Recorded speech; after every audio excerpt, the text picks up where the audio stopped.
नमः। श्रीचैतन्यमनोभीष्टं स्थापितं येन भूतले स्वयं रूपकदा मह्यं ददाति स्वपदान्तिकं।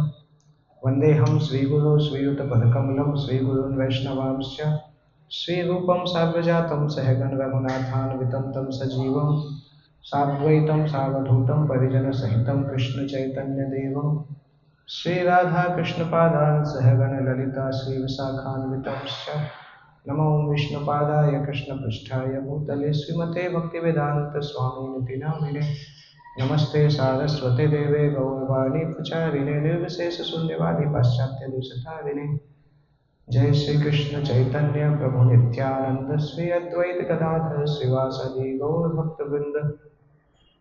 हरे कृष्ण कृष्ण कृष्ण हरे हरे हरे राम राम राम हरे हरे।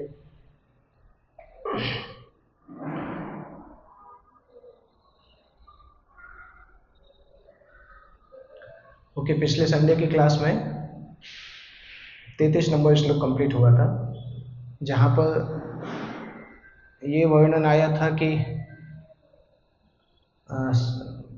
पूरे वर्ल्ड में जितने भी लोग हैं या जितने भी प्राणी हैं वो सब अपने अपने नेचर के आधार पर कार्य करते हैं। उस नेचर को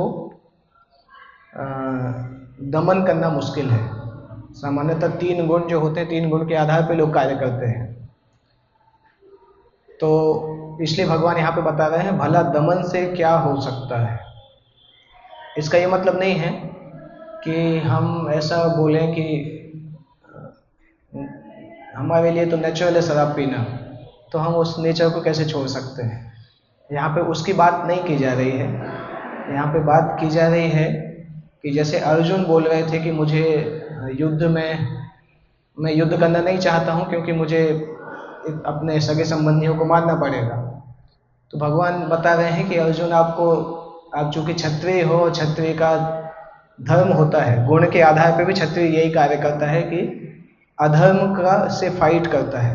क्षत्रियों के लिए अहिंसा कोई बहुत ऊंची चीज़ नहीं मानी जाती है। अहिंसा पालन करना चाहिए, परंतु क्षत्रिय को अगर धर्म के लिए हिंसा करनी पड़े तो वो उसके लिए तैयार रहता है। ब्राह्मण को हिंसा की आवश्यकता नहीं है, परंतु क्षत्रिय को उतना अधिकार दिया गया है क्योंकि एडमिनिस्ट्रेटर्स को उसकी आवश्यकता पड़ती है। तो भगवान ये बोल रहे हैं कि आप युद्ध क्षेत्र में खड़े होकर क्षत्रिय होते हुए भी ब्राह्मण जैसे नहीं बोल सकते कि नहीं मैं नहीं मारूंगा। अगर क्षत्रिय मारने से मना कर देगा तो अधर्म को खत्म कौन करेगा। तो हालांकि अर्जुन, आवाज साफ है मेरी, सुनाई दे रहा है? हालांकि अर्जुन बात सही बोल रहे थे गीता में कि मैं युद्ध करके उनको नहीं मारना चाहता हूं, परंतु वो बात उनके लिए सही नहीं थी। वो बात ब्राह्मण के लिए सही थी परंतु राजा के लिए सही नहीं थी। क्योंकि राजा अगर बोलने लगे कि मैं अधर्म को नहीं मारूंगा, अधर्म को खत्म नहीं करूंगा, तो फिर कोई भी नहीं करेगा। उनको जिम्मेदारी दी गई है। तो पूरे भगवत गीता भगवान इसीलिए बता रहे हैं, वो ये श्लोक इसलिए भगवान ने बोला है कि भले ही किसी को ज्ञान हो, परंतु अल्टीमेटली वो जिस गुण के आधार पर उसको जो कर्तव्य दिए गए हैं वो पालन करना ही पड़ेगा। जैसे अगर कोई वैश्य समाज से है तो उसके अंदर नेचुरल शक्ति होगी पैसा कमाने की। गुजरात में हम उस तरह से देखते हैं लोग कि कहीं से भी पैसा निकाल सकते हैं, मतलब वो दिमाग उस तरह से चलता है कि पैसा कहाँ से कमाया जाए। तो वो प्रकृति के गुण से आता है। इसलिए तो हम बोलते हैं कि आप नाम भले ही हटा दीजिए ब्राह्मण क्षत्रिय वैश्य शूद्र, परंतु जो प्रकृति के गुण है वो हमेशा रहेंगे संसार में। कुछ लोग रहेंगे जो बहुत स्टूडियस रहेंगे और उनको जो भी देंगे उनका इंटेलिजेंस भी बहुत हाई होगा। नेचुरली वो एजुकेटर्स बन जाते हैं, अलग अलग फील्ड में लोगों को टीच करते हैं। पहले वो शास्त्र को पढ़ाते थे, शास्त्र के हिसाब से टीच करते थे। अभी वो जो भी पढ़ते हैं, जैसे आप देखो साउथ इंडिया के ब्राह्मण हैं, कितने सारे ब्राह्मण आपको अमेरिका में मिलेंगे। हर कॉर्पोरेट कंपनी में साउथ इंडियन लोग मिलेंगे क्योंकि स्टूडियस लोग रहते हैं। वो बचपन से ही पढ़ना जानते हैं, दिमाग भी बहुत फास्ट चलता है। तो आप भले ही बोलो कि नहीं वो ब्राह्मण नहीं बोलते हैं, परंतु तब भी आपको इंटेलेक्चुअल क्लास तो बोलना ही पड़ेगा। समाज में एक इंटेलेक्चुअल क्लास हमेशा रहता है। एक क्लास रहता है जो एडमिनिस्ट्रेटिव रहते हैं, उनको कंट्रोल करना ही अच्छा लगता है। वो किसी ना किसी एडमिनिस्ट्रेशन में जाएंगे। वो क्षत्रिय कैटेगरी के लोग होते हैं। कुछ होते हैं जो कि बिजनेस क्लास रहते हैं, जो कि वाणिज्य में और इन सब चीज़ों में नेचुरल टेंडेंसी होती है। उनको आप छोड़ दोगे तो वो वही करेंगे। और कुछ होते हैं जो कि लेबर क्लास रहते हैं, जो खुद उतने इंटेलिजेंट नहीं होते परंतु बाकी को हेल्प कर सकते हैं। तो कुछ लोग जो बोलते हैं वर्णाश्रम समाज में नहीं होना चाहिए, अच्छा नहीं है, परंतु ये जानते नहीं कि वर्णाश्रम तो भगवान के द्वारा बनाई गई ऐसी रचना है कि जिसको आप हटा ही नहीं सकते, केवल नाम ही हटा सकते हो। अगर आप ब्राह्मण क्षत्रिय वैश्य शूद्र नहीं बोलोगे तो दूसरा रहेगा इंटेलेक्चुअल क्लास, एडमिनिस्ट्रेटिव क्लास और बिजनेस क्लास और लेबर क्लास। और ये 4 डिवीजन दुनिया में कहीं भी पाए जाएंगे, चाहे कम्युनिज्म में जाओ, चाहे कैपिटलिज्म में जाओ, कहीं पे भी जाओगे 4 डिवीजन देखने मिलेंगे, क्योंकि ये भगवान का बनाया हुआ सिस्टम है जो गुणों के आधार पे लोगों के मन को हैंडल करता है। हर व्यक्ति के मन में क्या विचार आते हैं, किस तरीके की आदतें होती हैं, वो उसके पुराने कर्मों पे डिसाइड होता है। उसी आधार पे एक्चुअली उस जगह पे जन्म मिलता है। जैसे पहले जिन कलयुग में तो वो व्यवस्था बहुत डिस्टर्ब हो चुकी है, परंतु पहले के समय में ब्राह्मण कुल में जिनका जन्म होता था, ऐसी आत्माएं उस कुल में जन्म लेती थी जो पिछले जन्म में शास्त्रों का अध्ययन किए हुए हैं। तो बचपन से वो, चूंकि माता पिता भी उसी कुल में है, तो वो बचपन से पिता के साथ सीखते भी थे। पहले तो पिछले जन्म के संस्कार के कारण उस कुल में जन्म लेते थे और फिर उसके बाद सीखते भी थे, तो उनकी ट्रेनिंग पहले भी हुई है और बाद में भी होती थी, इसलिए वर्ण व्यवस्था चलती रहती थी। इसलिए हम देखते हैं कि पहले के इवन 200-500 साल पहले देखें तो घर में जो बच्चा होता था वो बचपन से पिताजी से सीखना चालू कर देता था और आगे जाके वही चीज सीख जाता था। और इसके एक्सेप्शन बहुत ज्यादा नहीं दिखाई देते हैं। हम देखते हैं कुछ ब्राह्मण कुल में जन्म लिए परंतु असुर जैसे हैं, परंतु पहले इतने एक्सेप्शन नहीं होते थे, क्योंकि उसी प्रकार की आत्माएं वैसी माता के गर्भ में जाती थी। कलयुग में वो टूट चुका है, इतना नहीं दिखाई देता है, और भी ज्यादा टूट रहा है। परंतु तब भी जब बच्चा जन्म लेता है और आप शुरुआत के 8, 10, 12 साल में आप समझ सकते हैं बच्चे का इंटरेस्ट किस तरफ है। कुछ बच्चे होते हैं नेचुरली एजुकेशन में बहुत एक्सपर्ट होते हैं, तुरंत याद करते हैं। कुछ होते हैं जो कि बिजनेस की तरफ आकर्षित होते हैं, कुछ क्षत्रिय क्लास के रहते हैं। तो वो सिम्टम्स चूंकि आत्मा के पुराने कर्मों के आधार पर जो शरीर दिया जाता है उसी के आधार पर है। तो इसलिए भगवान की जो व्यवस्था है उसको कोई पूरा बदल नहीं सकता है, केवल बोल सकता है कि ठीक है हम नाम हटा देंगे, परंतु वो व्यवस्था तो रहेगी, क्योंकि वो सृष्टि के नियम के जैसा है, लॉ ऑफ नेचर के जैसा है। लॉ ऑफ नेचर को आप बदल नहीं सकते। जैसे मैग्नेटिज्म है, मैग्नेटिज्म लॉ ऑफ नेचर है, उसको नहीं बदल सकते। इसी तरह से भगवान ने जो वर्ण व्यवस्था बनाई है, किस आत्मा को कैसा शरीर मिलेगा, उसका मन बुद्धि कैसे काम करेगा, 3 गुण कैसे उसके ऊपर एक्टिवेट होंगे, ये भगवान की व्यवस्था है। ना तो ये किसी धर्म पे डिपेंड करती है कि हम बोले केवल हिंदुओं पे होती है। आप ये लक्षण देखेंगे तो दुनिया में हर जगह दिखाई देंगे, चाहे वो किसी भी प्रजाति का हो, किसी भी धर्म का हो, क्योंकि ये यूनिवर्स के नियम है, वो सब पे अप्लाई होते हैं, चाहे वो कहीं पे भी हो। इसलिए भगवत गीता को बोला जाता है भगवत गीता केवल हिंदुओं का धर्म नहीं है, ये ब्रह्मांड का एक मैनुअल जैसा है। यूनिवर्स के जैसे वॉशिंग मशीन खरीदते हैं तो मैनुअल साथ में आता है ना, वैसे जब यूनिवर्स भगवान ने बनाया तो उसके साथ मैनुअल देते हैं कि यूनिवर्स में कैसे रहना है। वो इसलिए भगवत गीता को मैनुअल बोला जाता है। तो वो पिछला श्लोक था। 34वें श्लोक में उसी को कंप्लीट करके भगवान एक चीज बताते हैं कि अगर हमें वास्तविकता में मुक्ति के लिए प्रयास करना है तो इंद्रियों को उपयोग तो करना होगा, परंतु इंद्रियों को जो अच्छा लगता है उससे अटैच नहीं होना चाहिए। इंद्रियों को जो खराब लगता है उसको हेट नहीं करना चाहिए, क्योंकि राग और द्वेष ये दोनों ही संसार में मुश्किल करते हैं। व्यक्ति जो अध्यात्म में आगे बढ़ता है, जब वो अच्छी चीजों से अटैच होता है और खराब चीजों को हेट करता है, दोनों ही उसके आध्यात्मिक आचरण के लिए अच्छा नहीं है। ये 34 श्लोक में भगवान बता रहे हैं, तो मेरे पीछे दोहराइएगा। इंद्रियस्येन्द्रियस्यार्थे राग द्वेषौ व्यवस्थितौ तयोर्न वशमागच्छेत् तौ ह्यस्य परिपन्थिनौ। भगवान क्या बता रहे हैं कि वैदिक शास्त्र इस प्रकार से लिखे गए हैं कि वैदिक शास्त्र के आधार पे आप कार्य करेंगे तो हर इंद्रियों को उसके विषय इंद्रिय तृप्ति हो सकती है, परंतु वो इंद्रिय जो है विषय राग और द्वेष से आसक्त नहीं होगा। राग और द्वेष उसका रेगुलराइज हो जाएगा। जैसे फॉर एग्जाम्पल, कैसे, ये थोड़ा टेक्निकल चीज है। फॉर एग्जाम्पल शास्त्र में क्या लिखा है कि आप वेजिटेरियन भोजन कर सकते हो, परंतु तब भी ये लिखा है कि अगर वो भोजन तुलसी डाल के भगवान को ऑफर नहीं किया गया हो तो नहीं कर सकते हो। तो अगर कोई वेजिटेरियन भोजन से आसक्त है, उसको वेजिटेरियन भोजन से राग हो रहा है, परंतु जैसे ही ऐसा भोजन देखेगा जो भगवान को भोग नहीं लगा है तो बोलेगा नहीं नहीं ये नहीं ले सकते। तो इसी प्रकार से हर इंद्रिय भोग के लिए शास्त्र ने नियम बना के रखे हैं कि आप इस तरह से करेंगे तो संसार में फंसेंगे नहीं।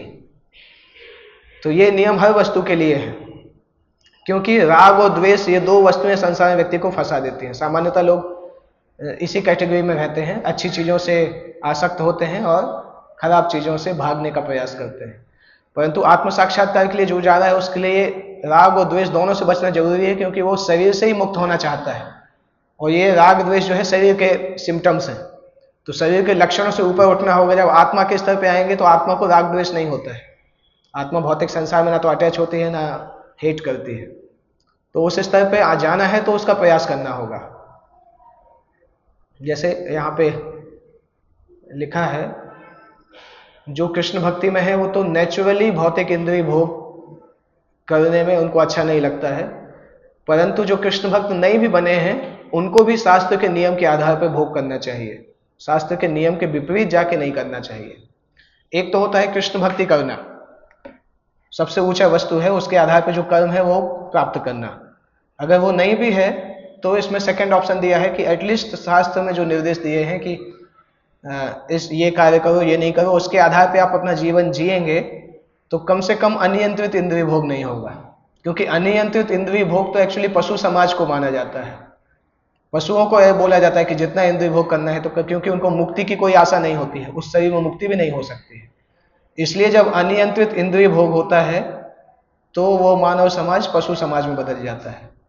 केवल ड्रेस जो है वो मानव की होती है, कपड़े और शरीर जो है मानव को होता है, परंतु जो आदतें हैं वो पशु समाज की हो जाती है। इसमें लिखा है, अनियंत्रित इंद्रिय भोग ही भौतिक बंधन का कारण है, किंतु जो शास्त्रों के यम नियम का पालन करते हैं वो इंद्रिय भोग में नहीं फंसते हैं। जैसे उदाहरण दिया गया है कि मानव शरीर की एक आवश्यकता है यौन सुख भोगना, परंतु शास्त्र इसको रेगुलेट कैसे करते हैं? शास्त्र बोलते हैं विवाह संबंध के अंतर्गत इसको छूट देते हैं, ना तो एक्स्ट्रा मैरिटल अफेयर्स ना प्री मैरिटल अफेयर्स। शास्त्र बोलते हैं वो नहीं कर सकते हैं, क्योंकि आपकी आवश्यकता है परंतु अनियंत्रित तरीके से उसको नहीं किया जा सकता है, अदरवाइज वो पाप में कन्वर्ट होगा। शास्त्रीय आदेशों के अनुसार अपनी पत्नी के अतिरिक्त अन्य स्त्री के साथ यौन संबंध वर्जित है। पत्नी के अलावा सभी स्त्रियों को अपनी माता के समान समझना चाहिए। इस तरह से शास्त्र निर्देश देते हैं कि क्योंकि वो एक भौतिक शरीर की आवश्यकता है इसलिए उसको पूरा कर सकते हैं, परंतु रिस्ट्रिक्शन के साथ पूरा करना होगा। अल्टीमेटली उस स्तर पे आना है कि हम भौतिक शरीर की आवश्यकता से ऊपर ही चले जाएं, आत्मा के स्तर पे चले जाएं, परंतु जब तक नहीं जा पा रहे हैं तब तक शास्त्र बताते हैं कि कम से कम इतना पालन करेंगे जिससे कि हम भोग में नहीं फंसेंगे। क्योंकि भौतिक भोगों में यह शक्ति होती है कि आप जितना ज्यादा करोगे उतना ज्यादा उसको करने की इच्छा होगी, तो अल्टीमेटली शरीर का लॉस होता है, क्योंकि हम शरीर की चेतना में ही फंस जाते हैं। तो शरीर से ऊपर जाना है तो शरीर की आवश्यकताओं को फाइनली खत्म करना होगा, परंतु बीच में उसको रेगुलेट करना होगा। उसको रेगुलेशन बोलते हैं, रिस्ट्रिक्शन नहीं बोलते, नॉर्मली रेगुलेशन बोलते हैं। किंतु इन आदेशों के होते हुए भी मनुष्य अन्य स्त्रियों के साथ यौन संबंध स्थापित करता है। इन प्रवृत्तियों को दमन करना होगा, अन्यथा वो आत्म साक्षात्कार में बाधक होंगी। आगे जो लिखा है वो हमने ऑलरेडी डिस्कस किया है। जब तक भौतिक शरीर है तब तक शरीर की आवश्यकताएं रहेंगी, परंतु उन आवश्यकताओं को शास्त्र के नियम के आधार पर पूरा करने की छूट दी जाती है।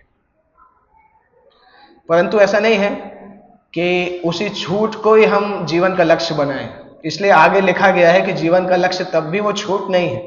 जीवन का लक्ष्य फाइनल है कि आप शरीर की चेतना से बाहर निकलें। जैसे बीमार व्यक्ति को कुछ खाना है, वो रुक ही नहीं रहा है, तो डॉक्टर बोलता है ना, ठीक है आपको अगर स्वीट खाना है तो स्वीट खाना, उसके बाद करेला भी खाना। तो इस तरह से डॉक्टर कुछ बोलता है कि वो अभी रुकेगा ही नहीं, तो कुछ तो बोलना पड़ेगा।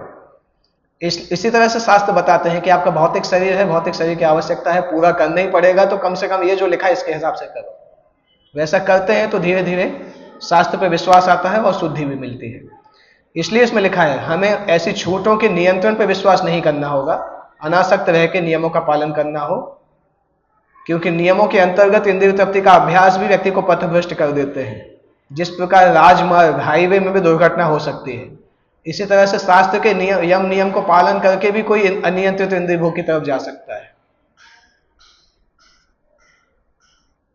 क्योंकि आत्मा जो है भौतिक संगति में इतने लंबे समय से है, इतने लाखों जन्मों से हम भौतिक शरीर के अंदर हैं कि भौतिक शरीर की आवश्यकताएं हमें आत्मा की आवश्यकताएं जैसी लगने लगी।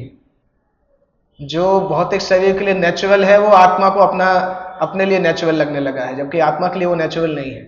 और इतने समय से शरीर के अंदर हैं कि इस कंसेप्शन से निकलना ही मुश्किल होता है कि हम शरीर नहीं है, आत्मा है। उस कंसेप्शन में सामान्यतः कोई व्यक्ति आध्यात्मिक जीवन में आता है तो उसको एकाध जन्म यही समझने में निकल जाता है कि हम शरीर नहीं है, आत्मा है।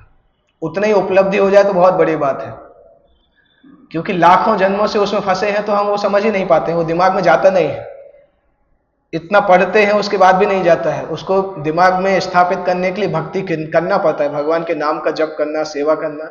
जब वो करते हैं धीरे धीरे लगता है, और जब हम जिंदगी भर इस प्रकार से करते हैं ना तो वृद्धावस्था में फिर फीलिंग आने लगता है कि हाँ हम कुछ अलग है, क्योंकि वृद्धावस्था में शरीर हमारी इच्छा के आधार पर काम नहीं करता है। जब जवान रहते हैं तब तो जैसी इच्छा है वैसे भाग सकते हैं, जो इच्छा है खा सकते हैं, परंतु वृद्धावस्था में हम क्लियरली देखते हैं कि हमारे मन में इच्छा हो रही है परंतु शरीर अलाउ नहीं कर रहा है।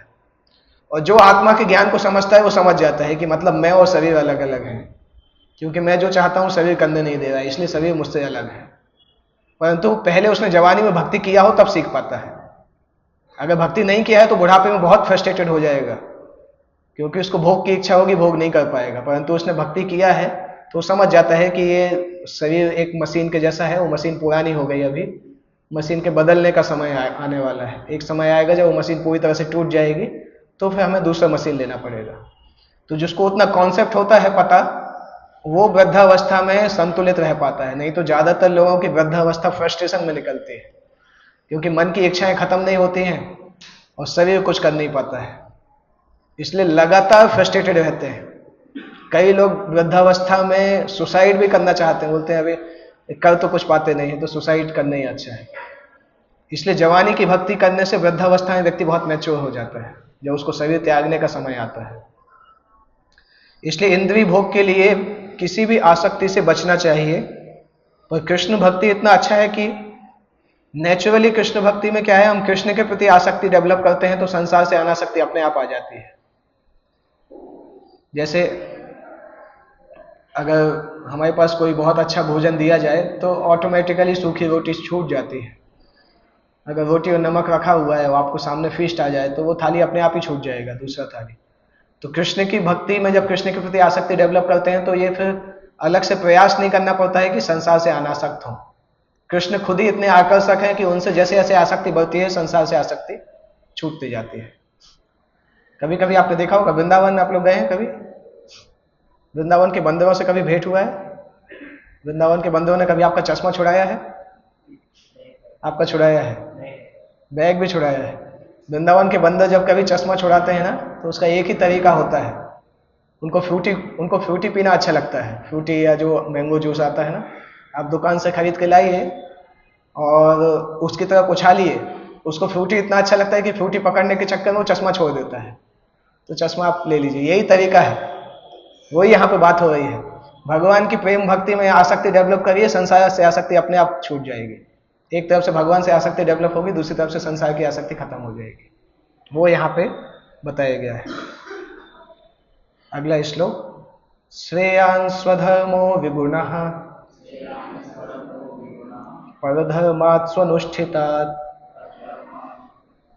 स्वधर्मे निधनं श्रेयः परधर्मो भयावहः। भगवान बोल रहे हैं अपने कर्तव्यों को करना अच्छा है, भले ही आप उसको दोषपूर्वक तरीके से करें, पर दूसरे के कर्तव्यों को करने की बजाय अपने कर्तव्यों को करना अच्छा है। क्लियरली भगवान बोल रहे हैं आप क्षत्रिय हो, क्षत्रिय जैसा काम करो, जबरदस्ती रणभूमि में ब्राह्मण बनने का प्रयास मत करो। क्योंकि ब्राह्मण का एक लक्षण होता है क्षमाशीलता, ब्राह्मण को गुस्सा भी नहीं आता है। सहनशीलता, क्षमाशीलता ये ब्राह्मण का लक्षण है, और ये दो चीजें क्षत्रिय में बिल्कुल नहीं आती हैं। क्षत्रिय सहन नहीं कर पाता है, ब्राह्मण सहन कर पाता है। तो भगवान इस एक तरह से बोल रहे हैं कि आप अभी ब्राह्मण बनने का प्रयास करोगे, हैंडल नहीं कर पाओगे। अर्जुन बोल रहे थे ना पहले अध्याय में कि मैं जंगल चला जाता हूँ, भीख मांग के रहूंगा, युद्ध नहीं करूंगा। भगवान उसको इनडायरेक्टली जवाब देते हैं, वो तुम भीख मांगने जाओगे भी, कोई ने अगर दरवाजे से भगा दिया तो तुरंत तलवार निकाल लोगे, क्योंकि क्षत्रिय का लक्षण नहीं होता है उसका अपमान सहन करना। ब्राह्मण का लक्षण होता है, ब्राह्मण सहन कर लेता है। तो भगवान बोल रहे हैं क्योंकि आपके अंदर ब्राह्मण के गुण नहीं है, इसलिए उस दिशा में जाओगे तो गलत होगा आपके लिए। इसलिए भगवान बोल रहे हैं अपने नियत कर्मों को करना अच्छा है, भले ही परफेक्ट तरीके से नहीं कर पाए, परंतु दूसरे के कर्मों से करने से अपने कर्मों को करना अच्छा है। स्वीय कर्मों को करते हुए मरना पराय कर्मों में प्रवृत्त होने की अपेक्षा श्रेष्ठतर है, क्योंकि अन्य किसी के मार्ग का अनुसरण भयावह होता है। यहाँ एक चीज देखना होगा, भगवत गीता की कुछ कुछ निर्देश जो है ना कॉन्टेक्स्ट पे आधारित है, क्योंकि कौन ऑडियंस हो उसके आधार पर भगवान बोल रहे हैं। जैसे अगर भगवान क्षत्रिय को निर्देश नहीं दे रहे होते तो हो सकता है भगवत गीता की शिक्षाओं में से कुछ कुछ चीजें निर्देश भगवान चेंज भी कर देते। अगर ऑडियंस ब्राह्मण होता तो भगवान इन चीजों को दूसरी तरीके से बोलते, क्योंकि ये जो डिस्कशन है, ये जो स्पेसिफिक श्लोक है, इस श्लोक के अपोजिट एग्जाम्पल दिखाई देते हैं। जैसे परशुराम कौन थे? ब्राह्मण थे परंतु क्षत्रिय के जैसे कार्य किए। विश्वामित्र क्षत्रिय थे परंतु ब्राह्मण के जैसे कार्य किए। तो ऐसा नहीं है कि दूसरे के कार्य को करना हमेशा गलत होता है, परंतु भगवान इस सिचुएशन में अर्जुन को बोल रहे हैं कि तुम्हारे लिए अभी ठीक नहीं है करना। एक जनरल सिद्धांत बता रहे हैं, परंतु ये स्पेसिफिक अर्जुन के लिए बोल रहे हैं। अदरवाइज अगर भगवान हो सकता है विश्वामित्र को बोलते तो ये श्लोक हो सकता है चेंज करके बोल, change in the sense Vishwamitra के हिसाब से बोलते, क्योंकि एक श्लोक आता है कि अगर कोई कृष्ण भक्ति कर रहा है तो वो दूसरे के कर्मों को भी कर सकता है, कोई उसमें समस्या नहीं होगी। परंतु अर्जुन से नहीं बोल रहे हैं, क्योंकि अर्जुन ऑलरेडी युद्ध नहीं करना चाहते थे, इसलिए अर्जुन को कन्विंस करना था कि आप युद्ध करो, इसलिए अर्जुन को यह श्लोक बोल रहे हैं।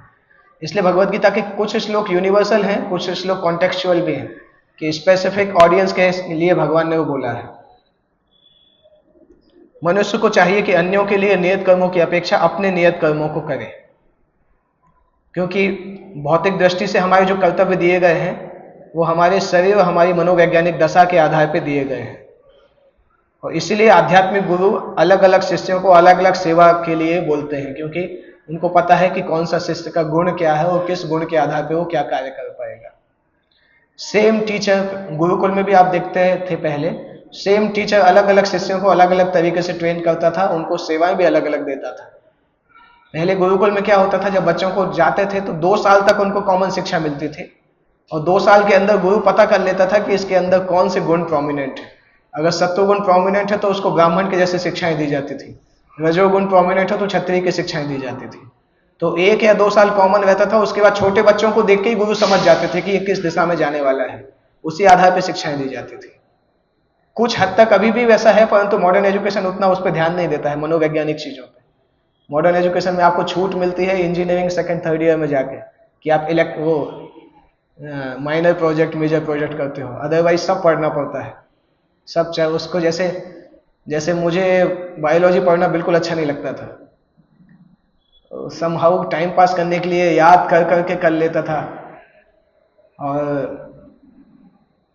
जब इंजीनियरिंग फर्स्ट ईयर में गया तो इंजीनियरिंग केमिस्ट्री था।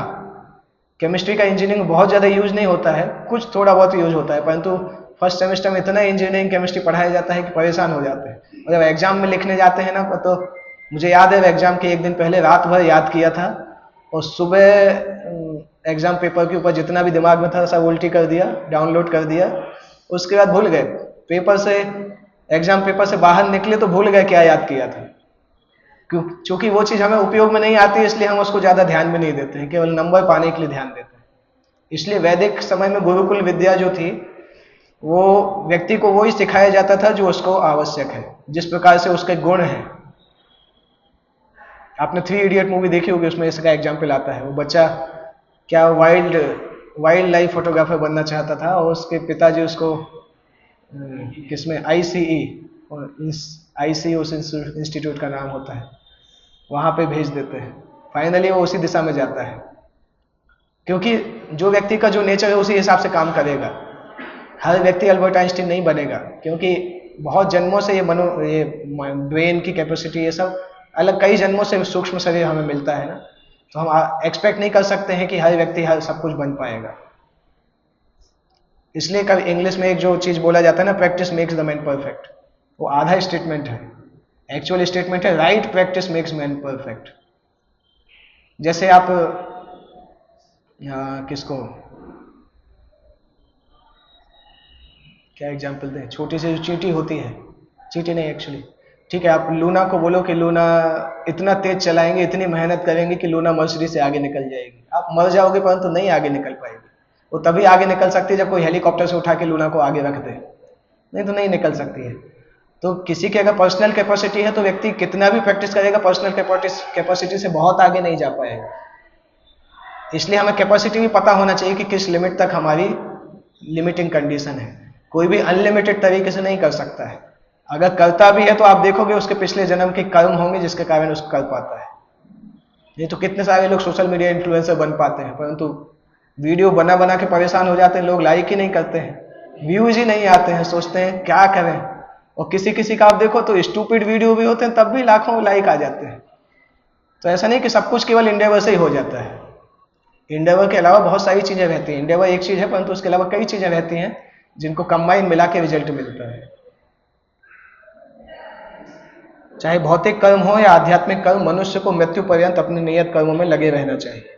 अन्य के नियत कर्मों का अनुकरण नहीं करना चाहिए। उदाहरण के लिए सतोगुणी ब्राह्मण कभी भी हिंसक नहीं होता है, हमने ऑलरेडी इसको डिस्कस किया, परंतु क्षत्रिय को हिंसक होने की परमिशन दी जाती है। जब मनुष्य प्रकृति के गुणों को लांघ कर कृष्ण भक्ति में आ जाता है तब फिर वो सब कुछ कर सकता है। ये जनरल नियम है, परंतु अगर कोई कृष्ण भक्ति में एडवांस हो जाता है और उसके गुरु के निर्देश के आधार पर कार्य करना चालू करता है तो फिर कृष्ण भक्त किसी भी अवस्था में कार्य कर सकता है। जब कोई कृष्ण भक्ति की पूर्ण स्थिति में है तो एक क्षत्रिय ब्राह्मण के जैसा भी कार्य कर सकता है, एक ब्राह्मण क्षत्रिय की तरह भी कार्य कर सकता है। वही उदाहरण दिया इसमें जो हमने डिस्कस किया था विश्वामित्र और परशुराम का। इस्कॉन मंदिरों में आप देखेंगे तो इसका प्रैक्टिकल उदाहरण भी देखने मिलता है। सुबह सुबह मंगल आरती में आएंगे तो वही भक्त भगवान के लिए आरती भी करता रहेगा, भगवान की ड्रेसिंग करेगा। अब दोपहर में आएंगे तो वही टॉयलेट में जाके सफाई भी करता है, फिर वही व्यासासन पर जाके बैठ भी जाएगा, फिर वही जाके बैंक अकाउंट भी चेक करेगा। तो एक ही व्यक्ति ब्राह्मण का भी कार्य करता है, कभी शूद्र का भी कार्य कर सकता है, कभी बिजनेस का भी काम कर सकता है। क्योंकि कृष्ण भक्ति में इन सब चीज़ों का उतना क्योंकि इन चीज़ों से बाहर निकलने लगते हैं। जब शरीर की चेतना से बाहर निकलते हैं तो ये सब चीज़ों से भी बाहर निकलने लगते हैं। इसलिए यहाँ पे लिखा है कृष्ण भक्ति की उच्च अवस्थाओं में व्यक्ति क्षत्रिय ब्राह्मण जैसा भी कार्य कर सकता है, ब्राह्मण क्षत्रिय की तरह कार्य कर सकता है। दैट मीन्स अर्जुन भी कर सकते थे। अगर इसको देखें तो अर्जुन कर सकते थे क्योंकि अर्जुन शुद्ध कृष्ण भक्त है।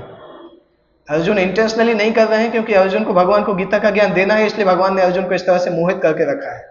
अगर अर्जुन को गीता का ज्ञान अर्जुन के द्वारा भगवान नहीं दिलाते तो हो सकता है अर्जुन उस तरह से कार्य कर सकते थे, क्योंकि शुद्ध कृष्ण भक्त है। ऐसा नहीं कि कृष्ण भक्त नहीं है, बहुत एडवांस भक्त है वो, परंतु भगवान उनके द्वारा ये स्पेसिफिक ग्रंथ संसार में भेजना चाहते थे। इसलिए अर्जुन के मन में उसी तरह से विचार आ रहे हैं जैसे भगवान ने अरेंज किए हैं। इसलिए ये चीज हमें देखने मिल रही है। तो एक तरीके से हम देख सकते हैं ये एक प्री प्लान्ड ड्रामा जैसा है, परंतु हम सबके बेनिफिट के लिए, कि हमें भगवद गीता मिल सके। इसलिए भगवान और अर्जुन ने मिलकर प्लानिंग किया है कि ये अर्जुन ये प्रश्न करेंगे। अभी भी होता है ना, जैसे कपिल शर्मा शो में आप देखो तो पहले से सब प्लान होता है। हमें लगता है कि इतने हंस रहे हैं और ये सब हो रहा है, परंतु स्क्रिप्ट सब प्लान होती है। तो उसी तरह से भगवान और अर्जुन मिलकर इस तरह से आध्यात्मिक गीता को कैसे लोगों के सामने लाया जाए, इसलिए ये वार्तालाप भगवान और अर्जुन मिलकर कर रहे हैं। अदरवाइज अर्जुन कोई कंफ्यूज नहीं है। अर्जुन ऑलरेडी भगवान के मित्र हैं, तो कंफ्यूज कैसे हो सकते हैं। अभी अर्जुन बहुत महत्वपूर्ण प्रश्न पूछने वाले हैं। मुझे पता नहीं आज ये कंप्लीट कर पाएंगे कि नहीं, परंतु इस अध्याय का सबसे इंपॉर्टेंट प्रश्न है। इनफैक्ट भगवद गीता के टॉप 5 सेक्शंस में आता है ये। अर्जुन प्रश्न पूछ रहे हैं। अर्जुन उवाच अथ केन प्रयुक्तोऽयं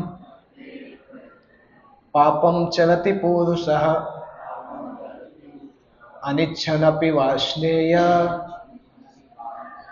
बलादिव नियोजितः।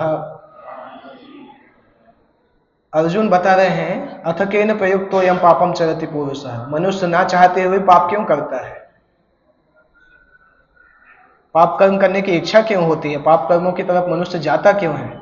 कई बार ऐसा लगता है कि पाप नहीं करना है, परंतु ऐसा लगता है पीछे से कोई फोर्स कर रहा है गलत काम करने के लिए। इसलिए अर्जुन बोल रहे हैं अनिच्छन अपि, इच्छा नहीं होने के बाद भी व्यक्ति कई बार पाप कर्म कर देता है। बलात् इव नियोजिता, ऐसा लगता है जैसे उसको बलपूर्वक उसमें लगाया गया हो। विशेष रूप से गलत आदतों के साथ ऐसा होता है। किसी को अगर नशे की आदत हो तो वो बहुत डिटर्मिनेशन करता है, नहीं पीऊंगा नहीं पीऊंगा, परंतु कभी कभी इतना प्रेशर आता है कि वो एकदम से विवश हो जाता है। वही अर्जुन पूछ रहे हैं कि इच्छा नहीं है, सोच रहे नहीं करना है, परंतु तब भी क्यों पाप करते हैं। और ये कौन है जो उसको फोर्स करता है पाप करने के लिए?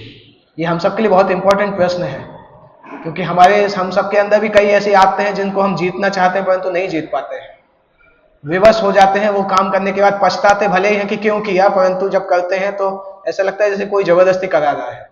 इसलिए अर्जुन ये प्रश्न पूछ रहे हैं कि ऐसा करते ही कैसे होता है, क्योंकि आत्मा तो ऐसा करता नहीं है। आत्मा तो पूरी तरह से शुद्ध है, पूरी तरह से आध्यात्मिक है, शुद्ध है और भौतिक कलमश से मुक्त है। इसलिए आत्मा नेचुरली तो पापों में नहीं लगता है, परंतु जब आत्मा माया के संपर्क में आता है तो बिना झिझक के या बिना इच्छा के भी कई बार पाप करता है। इसलिए अर्जुन पूछ रहे हैं कि ऐसा क्या हो जाता है जीवों की प्रकृति में कि वो नहीं कर चाहते हुए पाप करने लगता है। कभी ऐसा मन में आता है, लोग बोलते हैं कि परमात्मा इस प्रकार से करते हैं, परंतु परमात्मा पाप करने के लिए प्रेरित नहीं कर सकते किसी को। परमात्मा तो स्वयं भगवान है, वो पाप के लिए प्रेरित नहीं करते। इसलिए यहाँ पे लिखा है ये पाप कर्म अंतर्यामी परमात्मा द्वारा प्रेरित नहीं होते हैं, अपितु अन्य कारण से होते हैं। जैसे कोई व्यक्ति शराब पी रहा है, वो ये नहीं बोल सकता है कि परमात्मा शराब पिला रहे हैं, भगवान ने मुझे बोला है इसलिए मैं पी रहा हूँ। अगर कोई ऐसा सोचता है तो जब उसको कैंसर होगा या लीवर खराब होगा तब भी भगवान ही करा रहे हैं, ये सोचना पड़ेगा। अगर भगवान शराब भी पिलाएंगे तो भगवान लीवर भी खराब कराएंगे। तो भगवान ये पाप की तरफ व्यक्ति को प्रेरित नहीं करते हैं। इसलिए अर्जुन पूछ रहे हैं कि क्यों ऐसा होता है। भगवान इसका उत्तर देते हैं अगले 37 से लेके 43 7 श्लोकों में भगवान इसका उत्तर देते हैं। श्री भगवान उवाच काम एष क्रोध एष रजोगुण समुद्भवः महासनो महापाप्मा विध्येनम इह वैरिणम। भगवान बता रहे हैं रजोगुण समुद्भवः, रजोगुण से उत्पन्न काम जो है, लस्ट, रजोगुण से काम उत्पन्न होता है और तमोगुण से क्रोध उत्पन्न होता है। और ये काम जो है ये इस संसार का सबसे बड़ा शत्रु है। इसका कारण रजोगुण के संपर्क से उत्पन्न काम है, जो बाद में क्रोध का रूप धारण करता है और जो इस संसार का सर्वभक्षी पापी शत्रु है। तो एक्चुअल में लोग हमारे कोई शत्रु नहीं है, कोई भी हमारा एनिमी नहीं है। वास्तविक एनिमी लस्ट है। भगवान ये बता रहे हैं कि लस्ट जो रजोगुण से प्रारंभ होता है ये ही सारे पाप करवाता है, जीवों से ये सारे पाप करता है। और जब भी लस्ट पूरी नहीं होती है तो व्यक्ति को गुस्सा आता है। काम और क्रोध में यही रिलेशनशिप है कि काम की इच्छा पूरी नहीं होती है तो क्रोध आता है। जैसे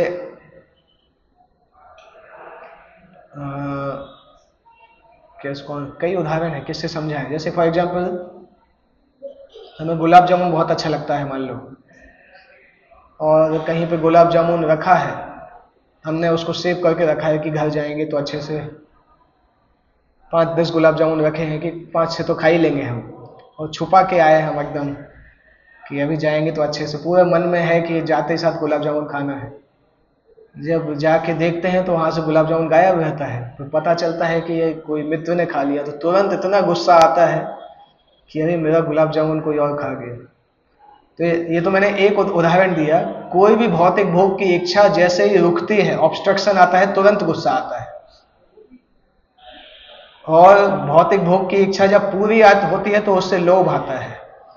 तो एक्चुअल में काम से ही क्रोध भी आता है, काम से ही लोभ भी आता है। जब काम की इच्छा पूरी नहीं होती है तो क्रोध में बदल जाती है, जब काम की इच्छा पूरी होती है तो लोभ में बदल जाती है।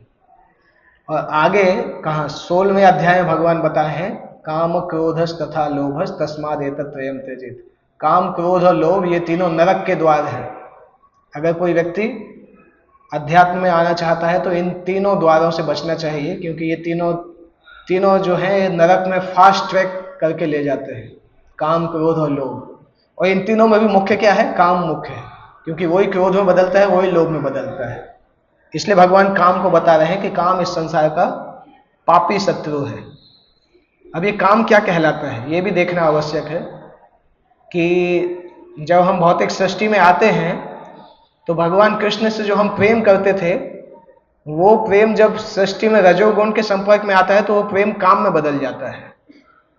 जैसे सेम दूध में आप अगर इमली डाल दो तो दूध दही में बदल जाती है, उसी तरह से जो शुद्ध प्रेम था कृष्ण के प्रति, वो जब संसार में रजोगुण में आके मिक्स होता है तो वो काम में बदल जाता है। और तरीके से देखें तो कृष्ण की सेवा की इच्छा जो है वो प्रेम कहलाती है, और अपनी इंद्रियों को संतुष्ट करना किसी भी हद तक जाके किसी को भी एक्सप्लॉइट करके वो काम कहलाता है। जब फोकस हमारा यही होता है कि हमारी इंद्रियां संतुष्ट होनी चाहिए, भले ही हमें कुछ भी करना पड़े, अच्छा करें गलत करें किसी को एक्सप्लॉइट करें, परंतु हमारी इंद्रियां संतुष्ट होनी चाहिए, तो वो काम कहलाता है। तो ये कृष्ण प्रेम कई ट्रांसफॉर्मेशन है, परंतु रजोगुण के मिक्स होने के कारण वो इस काम रूपी अनर्थ में बदल जाता है, और जब काम की संतुष्टि नहीं होती है तो क्रोध में बदल जाता है, और क्रोध जो है मोह में बदलता है, और मोह इस संसार में हमें फंसा के रखता है। इसलिए जीवात्मा का सबसे बड़ा शत्रु काम है। एक और चीज जानने योग्य है कि अगर हम रजोगुण को खत्म कर दें तो काम खत्म हो जाएगा अपने आप। सामान्यतः भौतिक इंद्रिय भोग की इच्छा तभी आती है जब हम रजोगुण में होते हैं। जैसे ही आप रजोगुण की लाइफ स्टाइल को छोड़ देते हैं तो आप देखेंगे भौतिक भोग की इच्छा अपने आप कम हो जाती है। इसलिए तो हम बोलते हैं अध्यात्म में अगर आना है तो सबसे पहले रजोगुण छोड़ना होगा। रजोगुण छोड़ने का सबसे पहला स्टेप क्या होता है, कोई बता सकता है? अगर रजोगुण से बाहर आना है सबसे पहला स्टेप क्या होता है? हाँ नहीं, सबसे पहला स्टेप होता है सुबह जल्दी उठना। इसलिए संसार का कोई भी धर्म ऐसा नहीं है जो बोले कि आप सुबह जल्दी नहीं उठो आगे बढ़ोगे, क्योंकि अगर आप सुबह जल्दी नहीं उठोगे 7-8 बजे के बाद रजोगुण प्रारंभ हो जाता है। अगर हमने अपने आप को सत्वगुण में कोई ना कोई आध्यात्मिक कार्य में नहीं लगाया तो हम अध्यात्म में आगे चल ही नहीं सकते हैं। हो सकता है हमें लगे हम चलते रहेंगे, परंतु जैसे वो एक्सरसाइज करने वाला आता है ना, व्यक्ति साइकिल पे चलता है परंतु वहीं खड़ा रहता है, तो वैसे ही होगा। हमें लगेगा कि हम तो बहुत प्रयास करें परंतु नहीं बढ़ पाएंगे, क्योंकि रजोगुण को कम करने ही सबसे पहला स्टेप होगा। वो तभी हो सकता है जब हम ब्रह्म मुहूर्त के समय उठना चालू करें, और वो तभी हो सकता है जब रात में जल्दी सोना चालू करें। तो लाइफ स्टाइल में उतना चेंज तो करना ही पड़ेगा अगर अध्यात्म में आगे बढ़ना है। हम ये नहीं सोच सकते कि हम 8 बजे 9 बजे उठते रहेंगे और भक्ति करते रहेंगे तो आगे बढ़ जाएंगे। भक्ति करेंगे, थोड़ा बहुत प्रोग्रेस होगा, परंतु बहुत ज्यादा हमें दिखाई नहीं देगा उसका असर, क्योंकि जब हम सुबह भगवान का नाम लेते हैं उसका प्रभाव भी अलग होता है, मन भी शांत होता है। और जब आप ऑफिस आवर्स में या शाम को भगवान का नाम लेंगे तो उसका क्वालिटी भी अच्छा नहीं होता। मैंने लिया हुआ है, जब हम भक्ति चालू किए थे तो हम इसी तरह से चालू किए थे, रात में 11:30 से लेकर 1:30 बजे तक माला करते थे सोते समय, और 2 बजे रात में सोते थे, क्योंकि सुबह नहीं उठते थे। तो हम सोचते थे कि सब काम खत्म करके रात में बैठ के 2 घंटे माला करेंगे, तो पता ही नहीं चलता था कौन से दिन की माला कर रहे हैं। आधी एक दिन की होती थी, आधी दूसरे दिन की होती थी। कुछ महीने वैसा चला, उसके बाद हमने सोचा अगर ऐसी भक्ति करेंगे तो ज्यादा दिन भक्ति टिकेगी नहीं, तो फिर हमने चेंज करना चालू किया। फिर फाइनली पार करते करते सुबह 4 बजे उठने की आदत पड़ गई थी। आप लोग ने गौरांग प्रभु का नाम सुना होगा, IIT मुंबई से पास आउट जो है, इस्कॉन के बहुत बड़े स्पीकर हैं। वो 8:30 बजे उठे थे, उनको भी पहला यही बोला गया था कि आप 5 बजे तक उठ के दिखाओ। तो उन्होंने बोला एक दिन में तो होगा नहीं, तो उनके टीचर ने बोला आप ऐसा करो 15-15 मिनट आगे खींचो। 8:30 से 8:15, 8:15 से 8, फिर 7:30, 7, 6, ऐसे करते करते वो 4 बजे तक आ गए थे। परंतु रजोगुण को कम करना है तो ये मैंडेटरी है, इसके बिना रजोगुण कम नहीं होगा। आपको ब्रह्म मुहूर्त में उठना ही होगा, सूर्योदय के पहले उठ के आध्यात्मिक क्रियाएं करनी होंगी। अगर आप वो करेंगे तो आप देखेंगे ऑलरेडी रजोगुण का प्रभाव कम होने लगेगा। तो जीवात्मा का सबसे बड़ा शत्रु काम है, और ये काम है जो विशुद्ध आत्मा को इस संसार में फंसे रहने के लिए प्रेरित करता है। क्रोध जो है वो तमोगुण का है, और यदि रहने तथा कार्य करने की विधि तथा रजोगुण को तमोगुण में ना गिरने दिया जाए, उसको सतोगुण तक उठा लिया जाए, तो व्यक्ति क्रोध और काम से बच के आध्यात्मिक आसक्ति से भी बच सकता है। आध्यात्मिक आसक्ति के द्वारा क्रोध और काम से बचा जा सकता है। अभी एक प्रश्न आता है कि जीव काम में फंसते क्यों हैं? जीव भगवान के अंश हैं तो आध्यात्मिक हैं, परंतु साथ साथ जीवों का परिमाण बहुत कम है, क्वांटिटी बहुत कम है। जैसे जीवों का जो क्वांटिटी बताया जाता है इन्फिनिटेसिमल बताया जाता है, बाल के अगले भाग का 10,000वां हिस्सा, वो उसकी क्वांटिटी होती है। तो जीव भगवान क्वालिटी में समान है, क्वांटिटी में अलग अलग है। क्वालिटी दोनों का सच्चिदानंद है, आत्मा का स्वरूप भी सच्चिदानंद है, भगवान का स्वरूप भी सच्चिदानंद है, परंतु भगवान का क्वांटिटी अनलिमिटेड है और जीव का क्वांटिटी बहुत छोटा है। इसलिए भगवान माया में नहीं फंसते, जीव फंस जाते हैं। क्योंकि जीव भी अगर अनलिमिटेड होता तो जीव भगवान में कोई अंतर ही नहीं होता। इसलिए जीव माया में फंस जाते हैं, क्योंकि हालांकि भगवान का अंश है परंतु क्वांटिटी बहुत कम है, इसलिए फंस जाते हैं। इसका कई बार हम उदाहरण देते हैं कि मकड़ी का जाला अगर आप देखेंगे तो मकड़ी के जाले में कई बार शक्तिशाली कीड़े भी फंस जाते हैं। कई ऐसे कीड़े हैं जिसकी मकड़ी के साथ अगर लड़ाई किया जाए तो एक मुक्के में मकड़ी को फेंक देंगे मार के, परंतु मकड़ी के जाले में जाते हैं तो फंस जाते हैं, निकल नहीं पाते हैं, मर जाते हैं वहीं पे। तो इसी तरह से जीव का जो गुण है वो तो माया शक्ति से ऊपर है, परंतु जीव की क्वांटिटी बहुत कम है। माया शक्ति अनलिमिटेड है, जीव लिमिटेड है। इसलिए जब माया को भोगने के लिए जाता है तो फंस जाता है। जैसे वो बड़े बड़े कीड़े माया उसमें मकड़ी के जाले में फंस जाते हैं, उसी प्रकार से जीव जैसे ही माया के पास जाता है भोग करने के लिए वैसे ही फंस जाता है। वही इसमें लिखा है।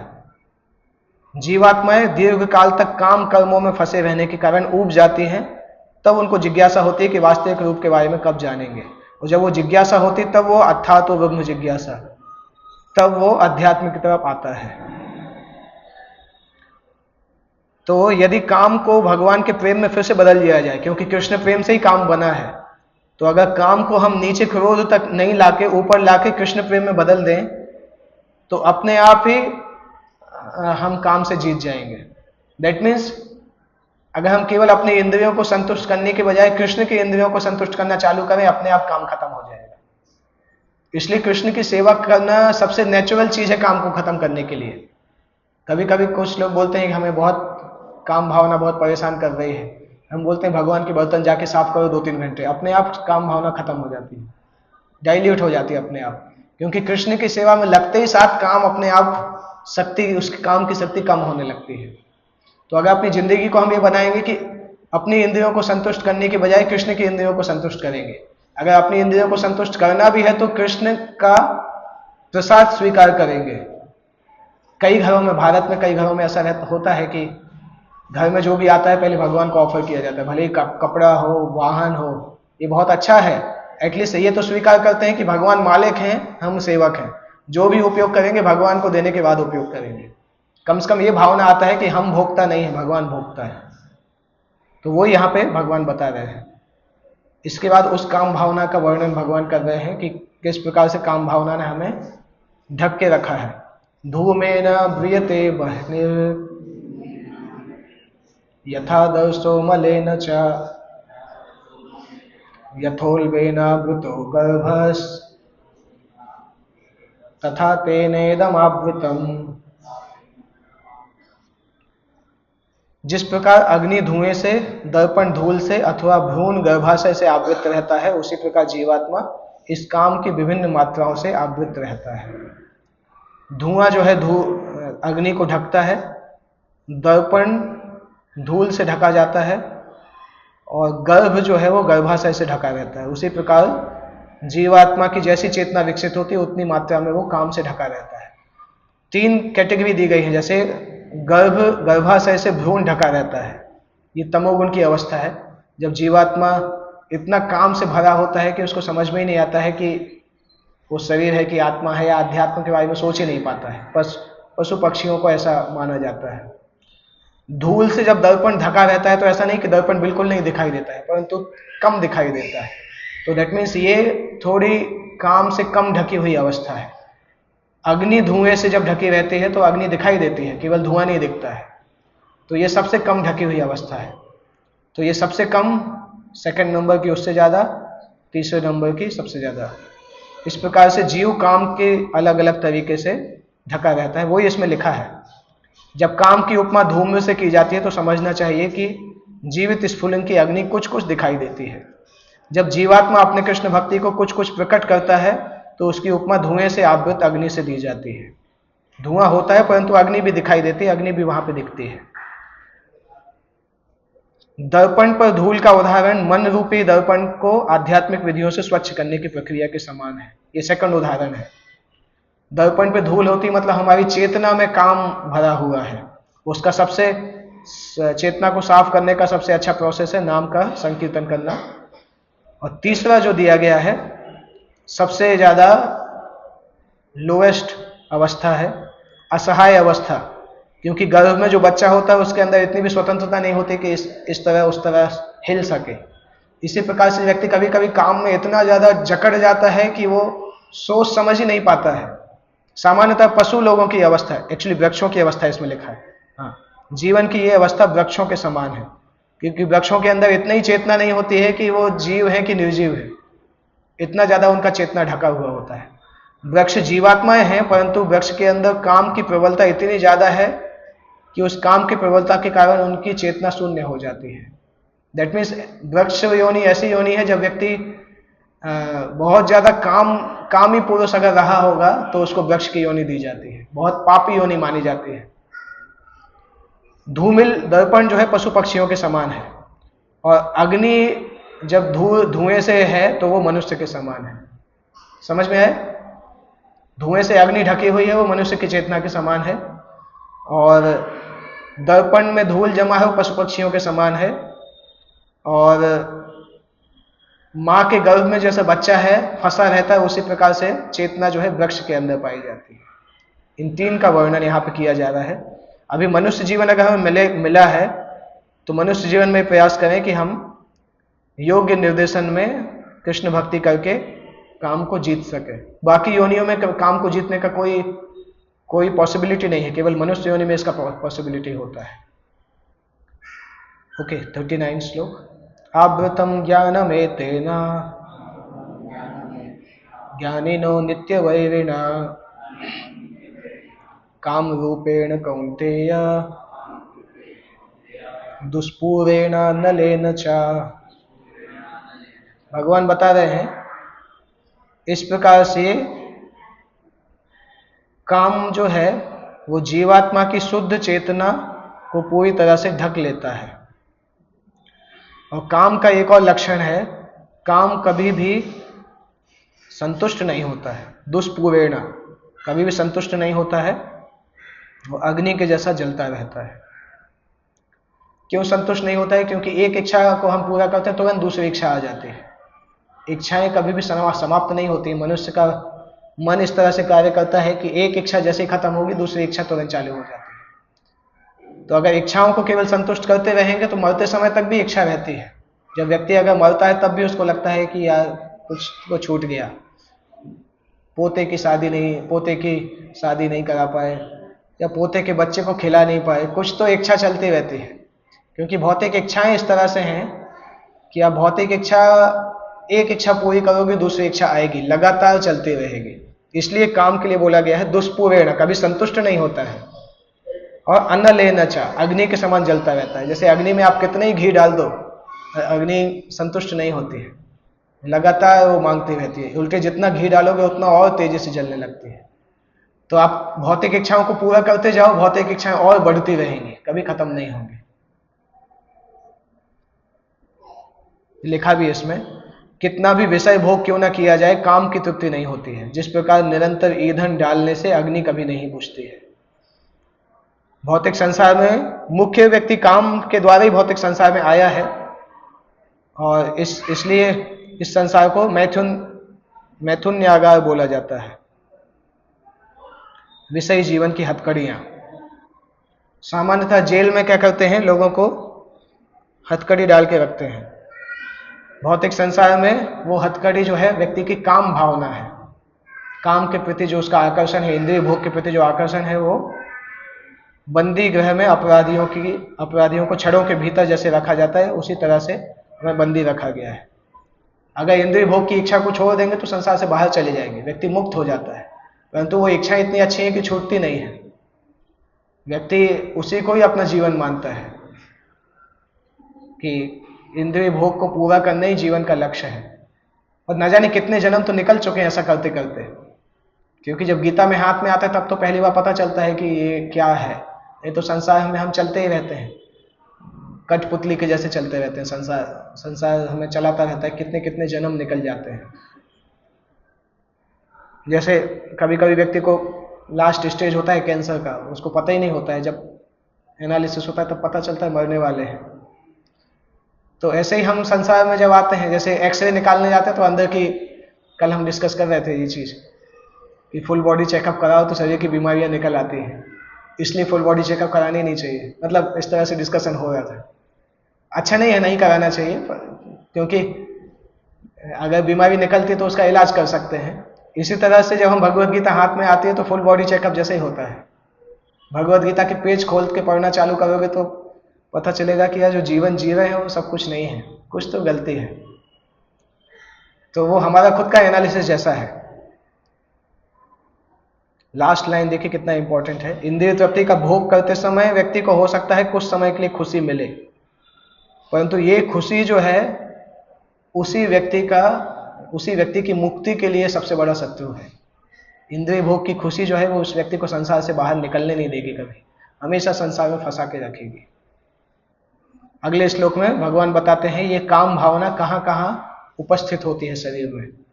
इंद्रियाणि मनोबुद्धि अस्याधिष्ठानम् उच्यते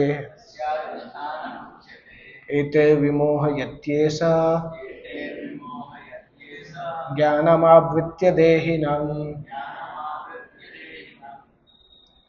इंद्रियां, मन तथा बुद्धि इस काम के निवास स्थान है। इनके द्वारा यह काम जीवात्मा के वास्तविक ज्ञान को ढककर उसे मोहित कर लेता है। 3 स्थानों में काम भावना होती है, इंद्रियों में, मन में और बुद्धि में। इन तीनों स्थानों में काम के द्वारा व्यक्ति मोहित हो जाता है, उसका ज्ञान ढका जाता है।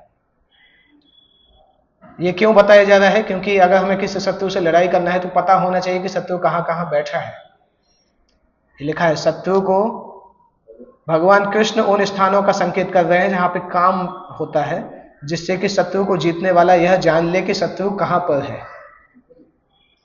सबसे पहला तो इंद्रियां जब भोग की तरफ आकर्षित होती हैं, उसके बाद इंद्रियां जो हैं, जैसे इंद्रियों के सामने, जैसे आंख के सामने कोई बहुत अच्छी चीज आती है खाने के लिए, तो आंख तुरंत मैसेज मन में भेजती है कि अरे रसगुल्ला रखा है सामने।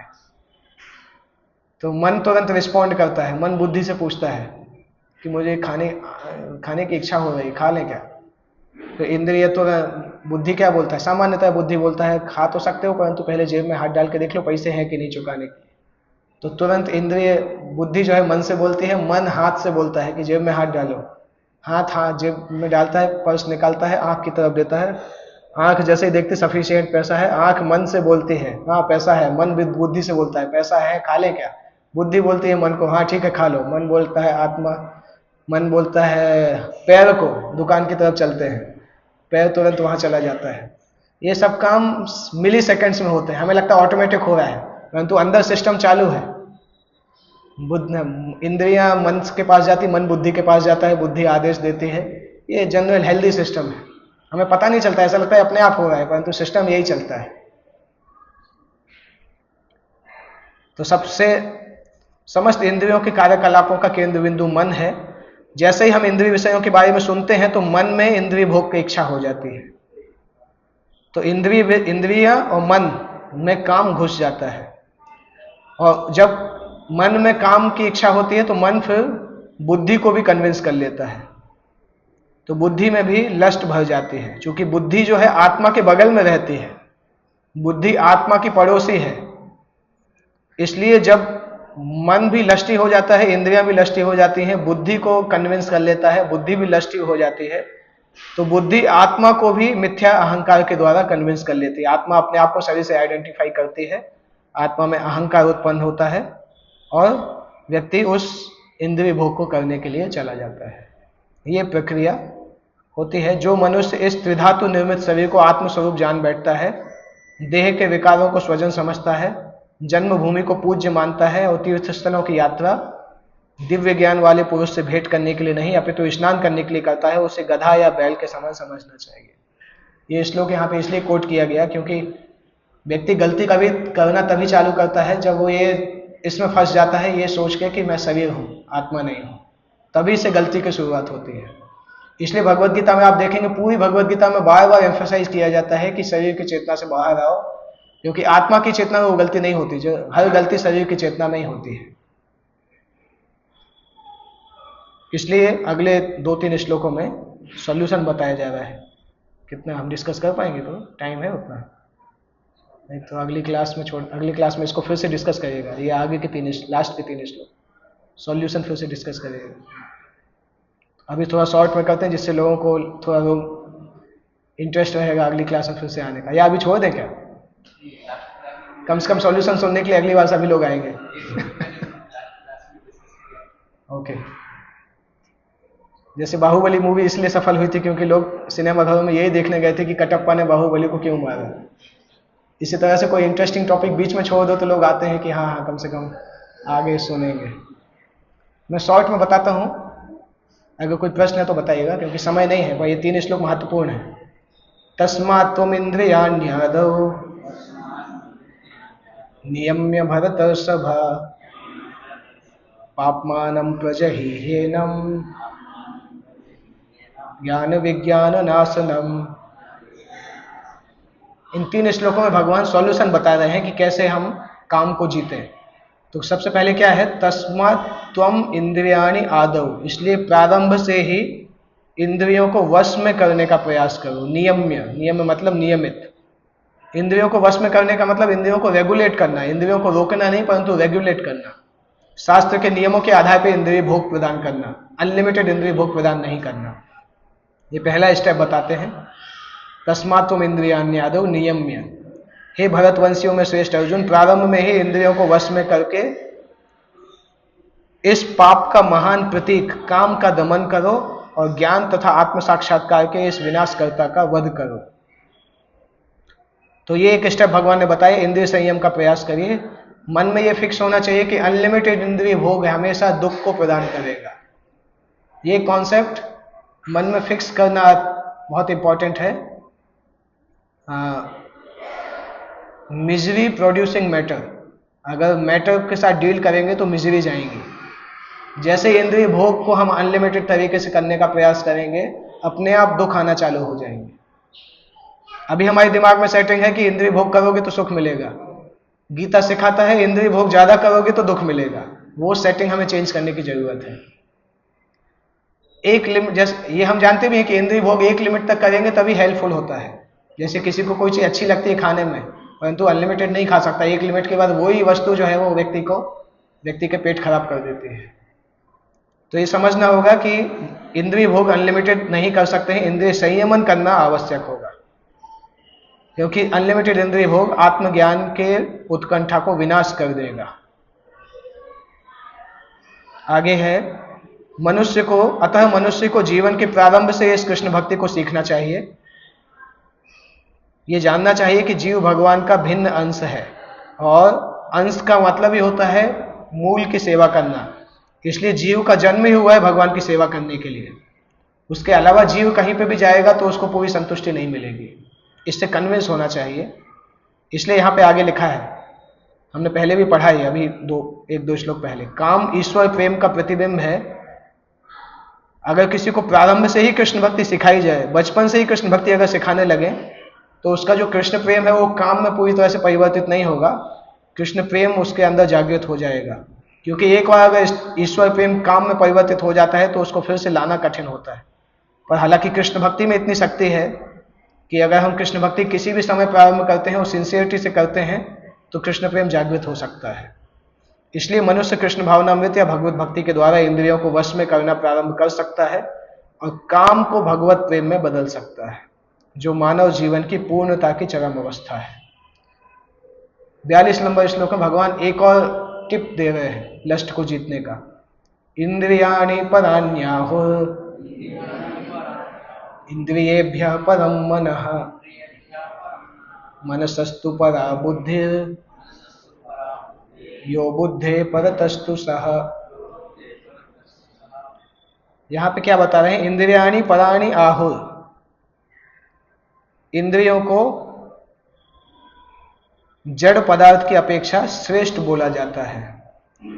इंद्रियों से श्रेष्ठ बोला जाता है मन को, मन से श्रेष्ठ बोला जाता है बुद्धि को, बुद्धि से श्रेष्ठ बोला जाता है आत्मा को। तो टेक्निकली देखें तो आत्मा सबसे ऊपर है, उसके नीचे बुद्धि, उसके नीचे मन, उसके नीचे इंद्रियां, उसके नीचे भौतिक पदार्थ, जैसे ये भी है, जो भी भौतिक पदार्थ है। सबसे ऊपर आत्मा, फिर बुद्धि, फिर मन, फिर इंद्रियां, फिर भौतिक पदार्थ। तो जो ऊपर का व्यक्ति है वो, उसको आइडियली नीचे के व्यक्ति को नियंत्रित करना चाहिए, कंट्रोल करना चाहिए। आत्मा बुद्धि को नियंत्रित करती है, बुद्धि मन को नियंत्रित करती है, मन इंद्रियों को नियंत्रित करता है। इस तरह से हेल्दी साइकिल चलना चाहिए। जब व्यक्ति के अंदर काम ज्यादा होता है, रजोगुण ज्यादा है, तो इसका अपोजिट साइकिल चलता है, जो अभी हमने पढ़ा। पहले इंद्रियों में किसी चीज को भोगने का विचार आता है तो मन के अंदर लस्ट आ जाता है। अभी मन जो है वो बुद्धि को लस्टी बना देता है, और बुद्धि आत्मा को लस्टी बना देती है।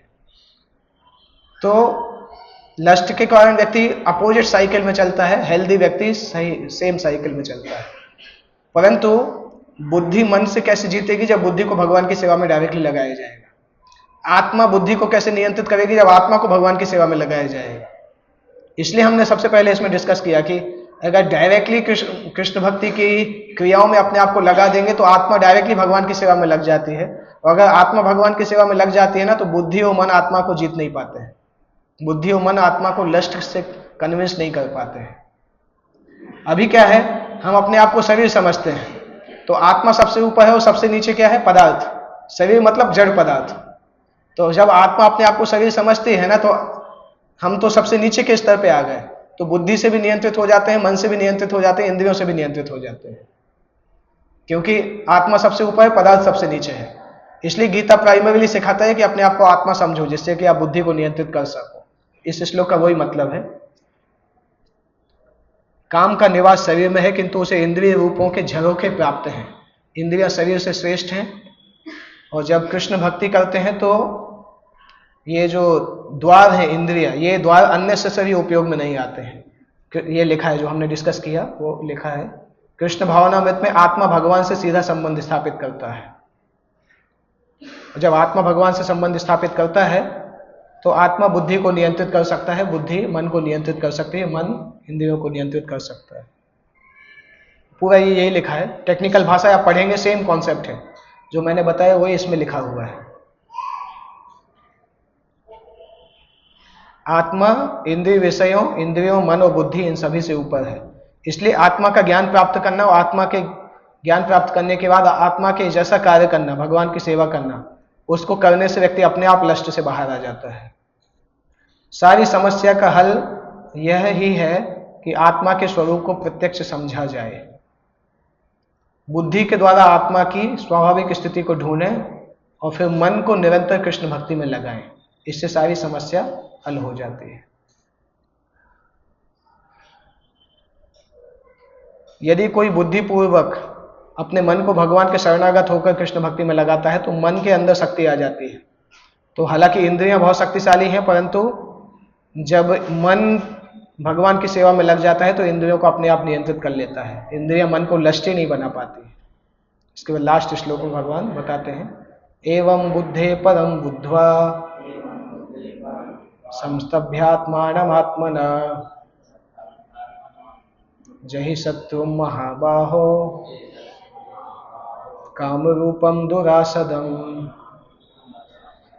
इस प्रकार हे महाबाहु अर्जुन, अपने आप को भौतिक इंद्रियों, मन तथा बुद्धि से परे जानकर और मन को सावधान आध्यात्मिक बुद्धि से स्थिर करके आध्यात्मिक शक्ति द्वारा इस काम रूपी दुर्जय शत्रु को जीतो।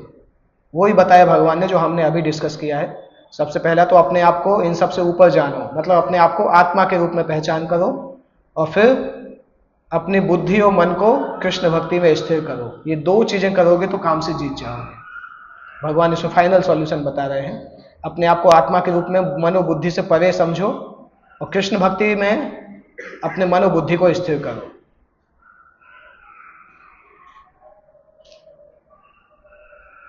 भौतिक जीवन में मनुष्य काम तथा प्रकृति पर प्रभुत्व पाने की इच्छा से प्रभावित होता है। प्रभुत्व तथा इंद्रिय तृप्ति की इच्छाएं बद्ध जीव की परम शत्रु हैं, किंतु कृष्ण भावनामृत की शक्ति से मनुष्य इंद्रियों, मन तथा बुद्धि पर नियंत्रण रख सकता है।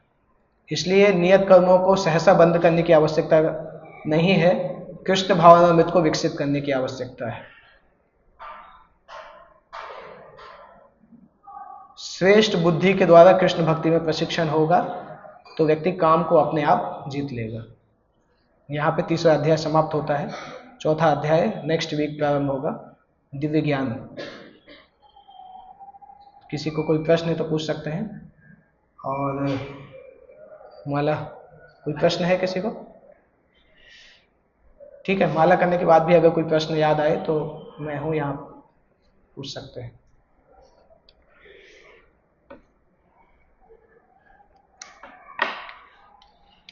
इसको रोक दीजिए, रिकॉर्डिंग बंद कर दीजिए।